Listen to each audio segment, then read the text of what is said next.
The chamber of the Galactic High Council was unlike anything ever constructed by human hands.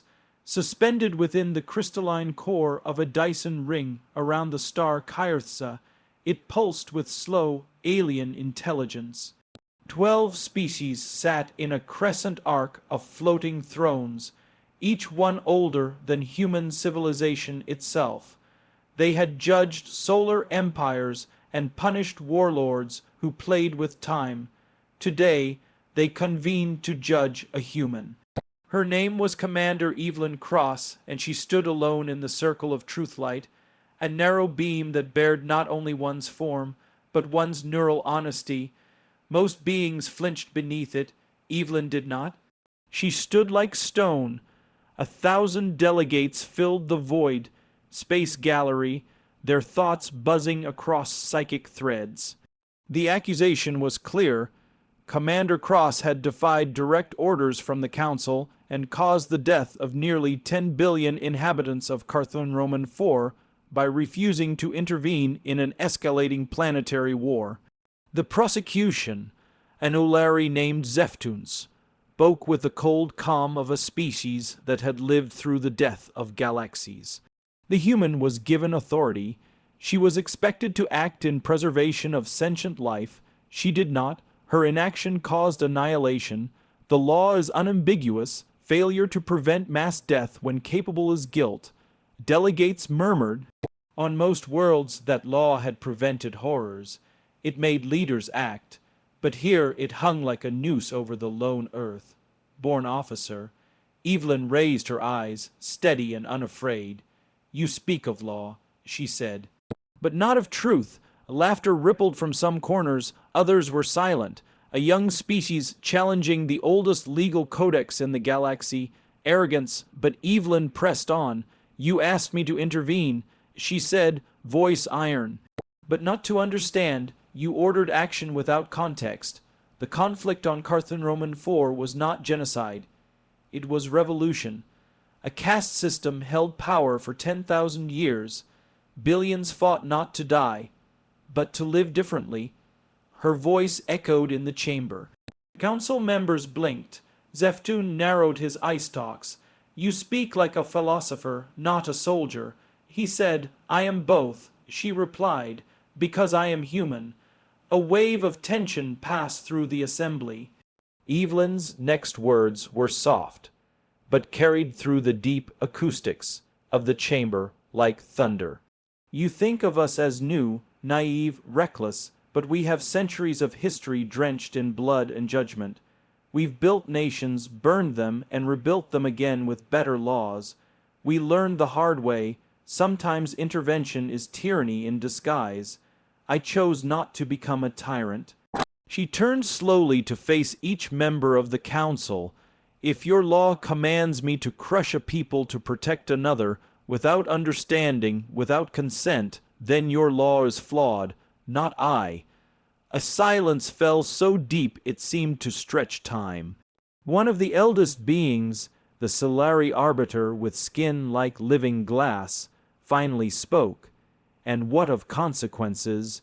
Should your refusal go unanswered?" Evelyn didn't flinch. "I'll face whatever consequences you deem worthy, but I won't apologize for choosing not to commit atrocity in your name." She lowered her hands. "You brought me here to punish weakness, but what you found was conviction. I didn't break your law, I exposed it. There it was, a moment that would echo across galactic history. One human, one voice, one challenge to 10,000 years of order, not through violence, not through war, but by standing unshaken in the blinding light of truth, and refusing to be anything less than free." The murmurs didn't stop for hours after Commander Cross finished speaking. Across the Council's network of translators, her words rippled like a solar flare, disruptive, incandescent, impossible to ignore.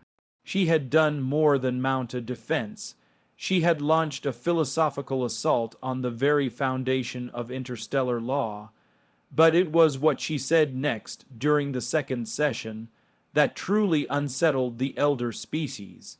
She spoke not of military protocol, nor legal precedent, but of something far more alien to the Council's collective mind: human responsibility. We are not bound by your species' instinct to obey hierarchy without question, she said. Humans are strange to you because we don't separate power from responsibility. You give command to someone and expect them to follow rules like a cog. We give someone command and expect them to question whether the rules are still just. Her words confused the Vorasi delegate, whose species followed a rigid code of obedience. The law is the guide. The Vorasi boomed. Deviation leads to chaos. Not always, Evelyn replied, eyes calm. Sometimes deviation is the only moral choice. She walked slowly within the circle of truth light, pausing to look at each species. On Earth, we've seen empires rise by enforcing perfect obedience. We've seen the horrors that result when humans follow orders without conscience. Genocide, slavery, annihilation. We learned, painfully, that law without morality is just tyranny with paperwork. The Catral archivists shifted uncomfortably in their hovering pods. The idea of moral discretion being greater than written code was anathema to their entire culture. Yet the humans stood there, living proof that such thinking didn't just exist at work. Evelyn recounted Earth's ancient history, the Nuremberg trials, civil disobedience, the whistleblowers. She spoke of soldiers who disobeyed orders to commit war crimes, of leaders who broke the law to stop greater evils. She brought them stories not of conquest, but of courage, the quiet, unshakable courage to say no when everyone else said yes. One delegate, a crustacean, like being from the water world of Halix 9, tilted his great shell forward and asked, "But if every officer acts by conscience, how do you prevent madness?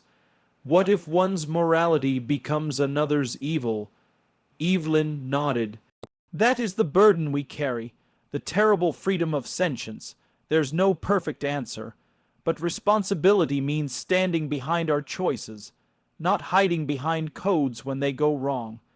And you think your conscience is superior to ours?" The Ulari prosecutor sneered. "No," she replied, "only that it exists. I answered to my conscience first, your law second.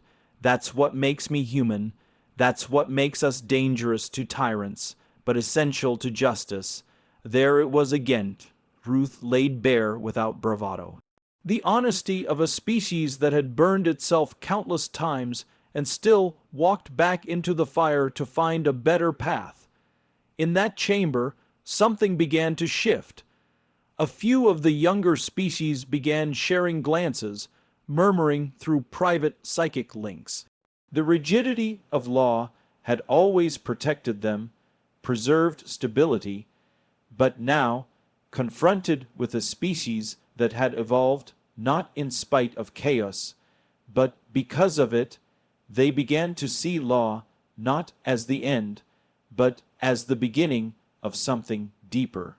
Commander Cross was no longer simply defending her actions. She was laying down the groundwork for a new philosophy, that laws must serve life, not control it. In her presence, the Galactic Council wasn't just witnessing a trial. It was witnessing the emergence of a different kind of sentient authority, one born not from age but from earned wisdom, the kind that comes only from a species that had once nearly destroyed itself, and chose to learn. By the third day of the hearings, the tone in the Galactic High Council had shifted from contempt to curiosity.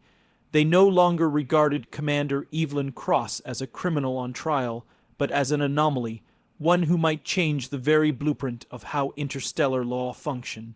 That day, Evelyn introduced a new argument, not about war or law, but about the human solar ability to evolve through failure. She opened her address with a statement that made even the most ancient delegates lean forward in interest. "You see us as primitive because we're young," she said, But youth is not a flaw. It is a crucible, and through that crucible we became something no ancient species ever anticipated, adaptable beyond reason. The statement hung in the air like an electric charge. Evelyn then did something no other representative had ever done before the council.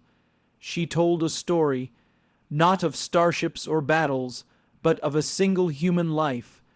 She spoke of a girl born in a polluted city on old Earth, under a sky yellowed by industry.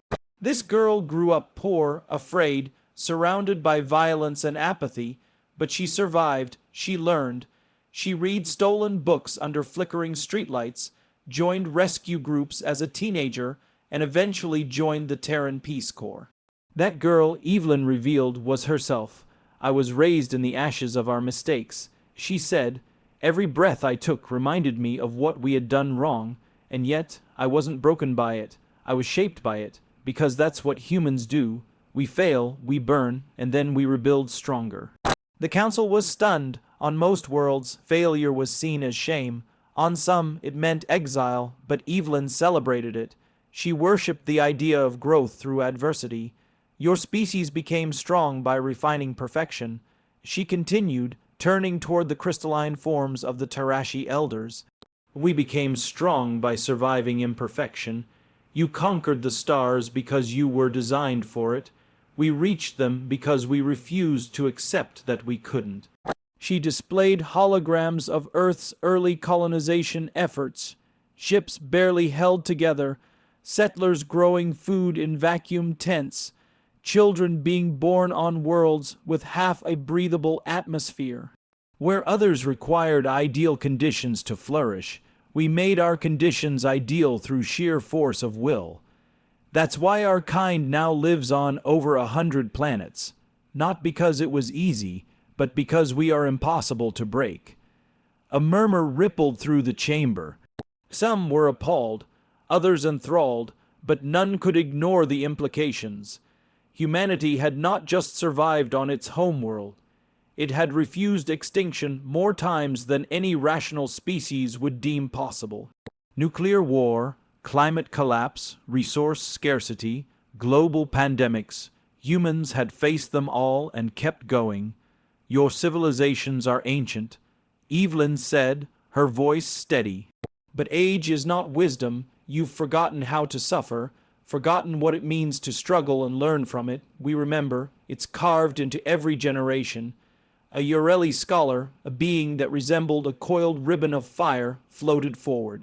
You would suggest your instability is your strength. Evelyn smiled softly. Not instability, resilience. We may stumble more often than you, but every time we fall, we rise with a new idea in our hands. Every scar is a lesson. Every failure is a forge. There was a silence so deep it seemed to distort time itself. Evelyn stepped back into the truthlight and said, "You asked why I defied your laws. The answer is simple, because I believed there was a better way, a human way, one that sees law not as a leash, but as a living tool meant to evolve like we do." And in that moment, the council realized something extraordinary.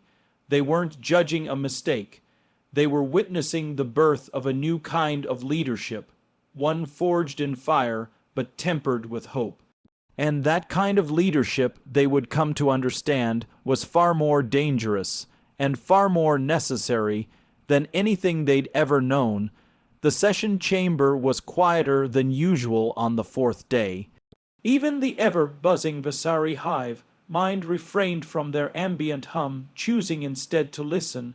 Something had shifted, not just in the proceedings, but in the hearts of the council itself. What had begun as a trial for a rogue human commander was becoming a revelation. Commander Evelyn Cross stood once again in the center, bathed in truthlight, her posture calm and resolute. This time, she didn't begin with words. Instead, she activated a holoprojector. The room dimmed, and an image filled the dome above them. Earth. Not the shining, digital Earth from travel propaganda, no. This was raw, unfiltered history. smog curling above megacities, refugee ships escaping drowned coastlines, riots in burning streets. Then flashes of images in sequence, first responders dragging people from collapsed buildings, scientists working through the night on emergency climate reversal algorithms, a small girl sharing her only loaf of bread with a stranger. "What you're seeing is not propaganda," Evelyn said softly, her voice layered with weight. "This is who we were, who we still are." She let the images play in silence for a moment longer before deactivating the projection. "Your laws," she began, her voice strengthening, "are built on consensus, stability, and control. But we didn't have those luxuries. Humanity was born in chaos. We clawed our way from fire and famine, not because we were guided, but because we were driven." The council had never been told this so plainly.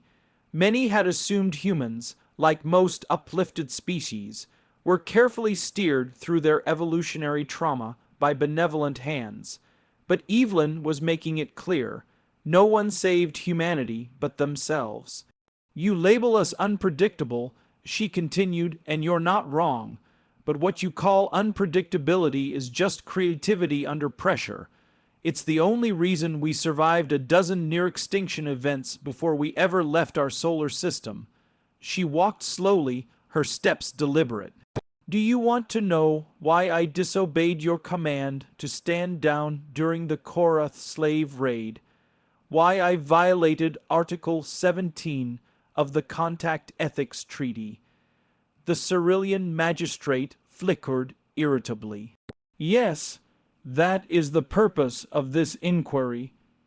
I did it," Evelyn said plainly, "because your law was built to observe, not to intervene. I couldn't watch children being herded into transport cages while your protocols demanded I record and report. So I made a choice. I broke your law to keep our humanity intact." That silenced even the most conservative delegates. "We do not possess a prime directive." She continued, "We do not have a cultural clause that forces us to watch injustice and remain idle. We act, we fight, not for conquest, but because if we do nothing, we become no better than those who cause harm. The Council's elder races had long prided themselves on non-interventionist policy. It had kept galactic peace for millennia, but Evelyn was challenging the very soul of that system. She spoke then of the raid on Tar on X9, the moment everything changed, when her crew of 80, 7 humans outnumbered and outgunned, liberated an entire colony of enslaved beings. Not because they were ordered to, not because they expected reward, but because they couldn't walk away. "I'll accept whatever judgment this council delivers," she said, "but know this, every human on that ship would do it again, because the law, while necessary, must never outrank compassion." For the first time, the chamber applauded, not as a political gesture, but as something deeper, recognition, perhaps even admiration. In the silence that followed, one delegate whispered through his translator, "Maybe they're not reckless. Maybe they're what we've forgotten how to be." Evelyn stood still, eyes unflinching. It was the first time in recorded Galactic Council history that a law was challenged not with defiance, but with decency, and that, more than any weapon, was what made humans truly dangerous. The 5th day of the trial did not begin in the chamber. It began in whispers, across embassies and corridors, aboard ships docked in orbit, and within the minds of empaths and analysts who had been watching the proceedings from across the stars. Something was stirring, not just within the council, but in the hearts of those who had always seen humans as chaotic, lesser beings. That perspective was being rewritten, and everyone could feel it. When Commander Evelyn Cross entered the council hall that day, there was no contempt in the air.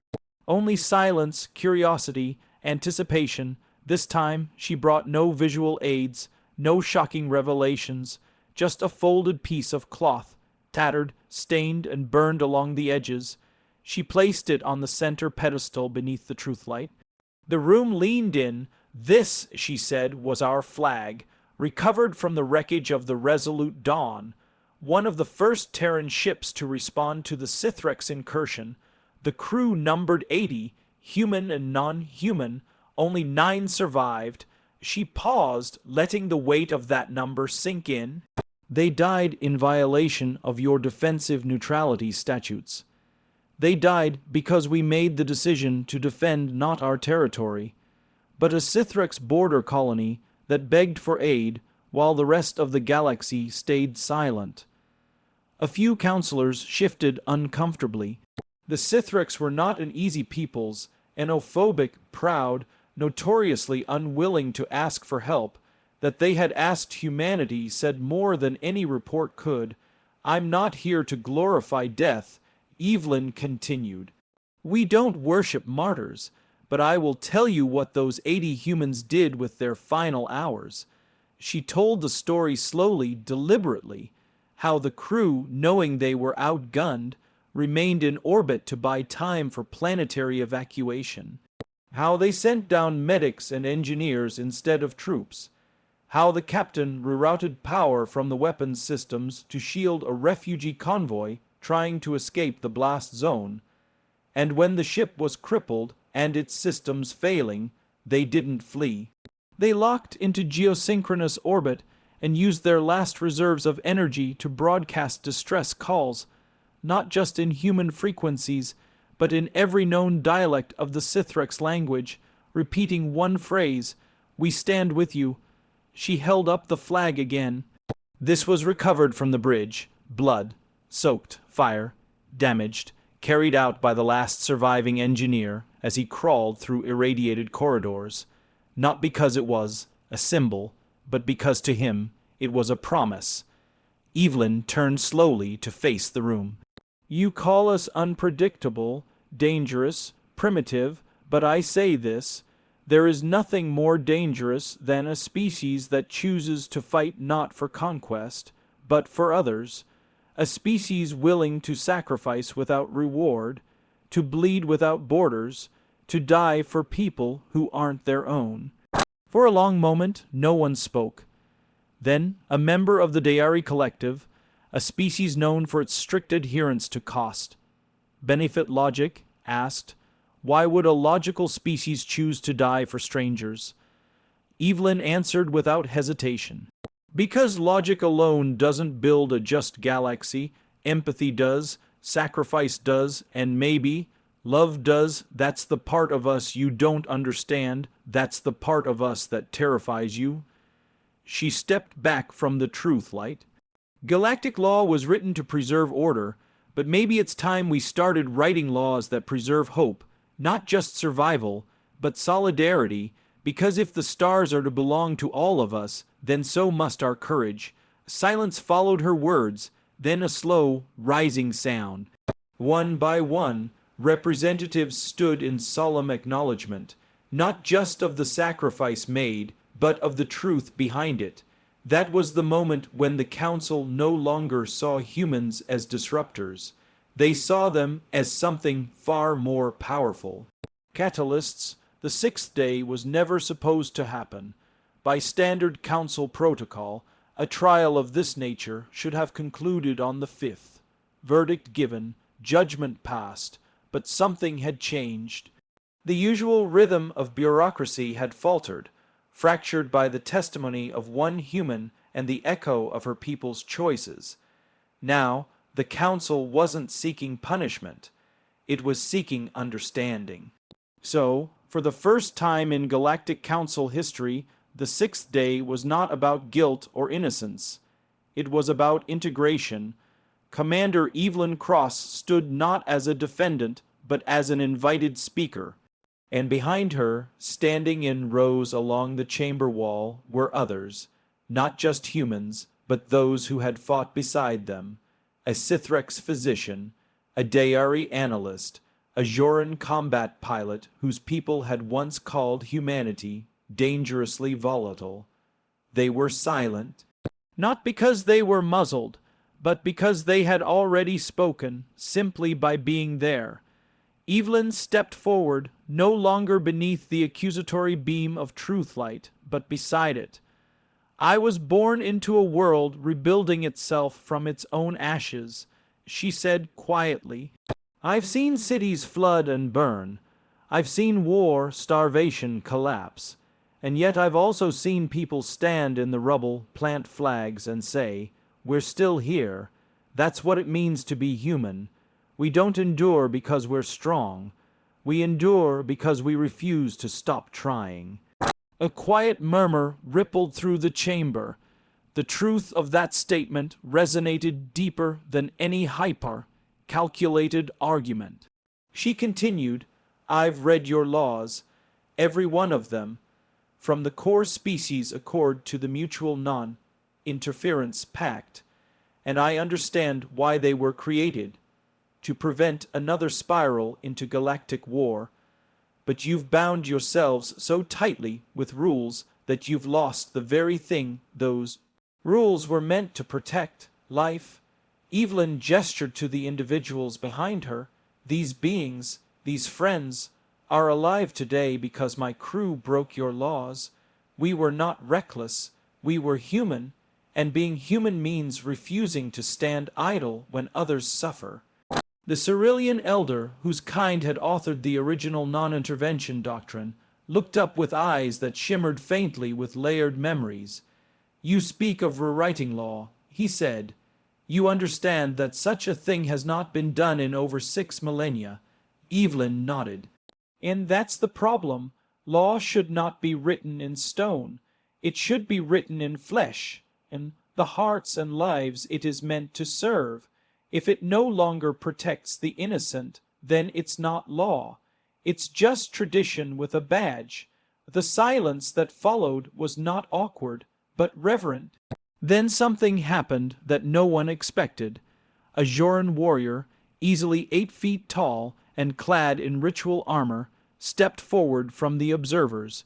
She held out a curved blade, its edges dulled, its surface scarred. She bent one knee and placed it before Evelyn. In our culture, the Joran said, "This weapon is laid down only before those who change the course of war without shedding blood. It is the highest form of surrender and of respect." Others followed.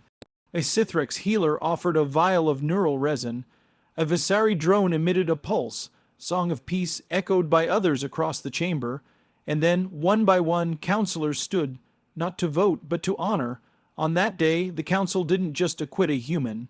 It amended the intergalactic law of response, allowing species the right to intervene when non-combatants were at risk, regardless of planetary borders or political alignment.